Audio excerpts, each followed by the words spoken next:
यहाँ से एनसीईआरटी का एक्सरसाइज शुरू हो रहा है और ये एक्सरसाइज का पहला सवाल है। देखिए सवाल तो बहुत सिंपल है क्योंकि 2 आर्म दिया हुआ है, तीसरा निकल जाएगा, कोई प्रॉब्लम है नहीं। साइन का वैल्यू आपको निकालना है, लेकिन यहाँ खेल एंगल का है। This is the value that has to be, मतलब यहाँ एंगल ए जो आपका न्यून कोण है वो यहाँ एंगल सी पूछ रहा है, तो सेम रिजल्ट तो होगा नहीं। तो क्लू वही होगा कि यहाँ यदि ए है तो बेस ए है, तो यहाँ एंगल सी है तो बेस ए हो जाएगा, मतलब सामने वाला जो आर्म होगा वो बेस हो जाएगा और फिर जो दूसरा आर्म होगा वो नॉर्मल हो जाएगा, क्योंकि साइन कॉस के ही टर्म में पूछ रहा है। तो बेस कौन होगा, नॉर्मल कौन होगा, इस पे आपको फोकस करना है। इस प्रॉब्लम में यही एक क्लू है। बाकी तो जो पहला सवाल है उसी तरह हम इसको सॉल्व करेंगे, but you must draw the figure every time, otherwise you can commit a mistake. So let us have A, B, C and right angle at B. ठीक है। अब ऐसे कंडीशन में हम लोग इसको क्या कहते हैं, ये आपका हो जाएगा क्या, नॉर्मल, ये हो जाएगा आपका बेस, और ये तो कांस्टेंट रहेगा ही, hypotenuse. The value AB is given, BC is given, so we can easily identify the value AC, that is equal to AB square plus BC square is equal to root under 24 square plus 7 square is equal to root under 576 plus 49, यही होता है। Yes I am right. और इसको calculate करेंगे तो ये root under 625 and square root के बाद दी वैल्यू इज 25। यहाँ तक तो बहुत सिंपल है। इस वैल्यू को यदि हम पुट भी कर दें तो ये 25 है।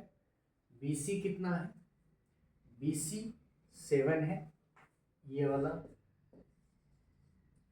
और फिर AB कितना है 24। अब पहले हम दोनों साइन ए का वैल्यू निकाल लेते हैं। तो साइन ए क्या होता है, मतलब हिंदी में ही लिखेंगे यहाँ, लंब बटा कर्ण। लंब के लिए हम लोग लिखते हैं नॉर्मल और बाई हाइपोटेन्यूज। फिर कॉस ए का वैल्यू क्या होगा, आधार बटा कर्ण, मतलब बेस बाई हाइपोटेन्यूज। अब वैल्यू यदि हम पुट करें तो for angle A, this is base, clear है, यही हमको याद भी है। तो बेस का वैल्यू कितना हो जाएगा, यहाँ नॉर्मल का पूछ रहा है तो नॉर्मल का वैल्यू कितना है यहाँ 24, और कर्ण का वैल्यू 25। तो ये वैल्यू साइन ए का निकल गया एक वैल्यू। उसी तरह से कॉस ए का वैल्यू आधार है, that is your value given 7 divided by 25, ये भी वैल्यू निकल गया। Now the problem is about this angle के रिस्पेक्ट में जो हम निकालेंगे तो साइन सी कितना होगा। फॉर्मूला तो वही होगा, साइन सी भी लंब बटा कर्ण ही होगा, लेकिन ध्यान दें कि इस एंगल के लिए जब ये बेस है तो इस एंगल के लिए ये भी बेस हो जाएगा और BC क्या हो जाएगा, BC नॉर्मल हो जाएगा, तो BC लंब हो गया। तो ये वैल्यू आ गया आपका 7/25। उसी तरह से दूसरा वैल्यू क्या निकालना है, कॉस, कॉस सी फॉर्मूला तो वही रहेगा, आधार बटा कर्ण ही, लेकिन C के सामने जो है वो ना आधार होगा। C के सामने वाली भुजा ये है, A के सामने वाली भुजा बेस BC थी, तो C के सामने वाली भुजा जो होगी वो उसका बेस होगा। सो AB बाई, अब चाहें तो लिख सकते हैं AB बाई AC, और इसमें क्या हो जाएगा, ये आपका BC बाई AC। तो ये वैल्यू कितना हो गया, AB मतलब 24 बाई 25। अब देखें रिजल्ट बदल गया है, मतलब साइन A का वैल्यू A के रेस्पेक्ट में कितना आया था, साइन A का वैल्यू 24/25 24/25। अब कॉस A का वैल्यू कितना आया था, 7/25, एक पेयर आया था।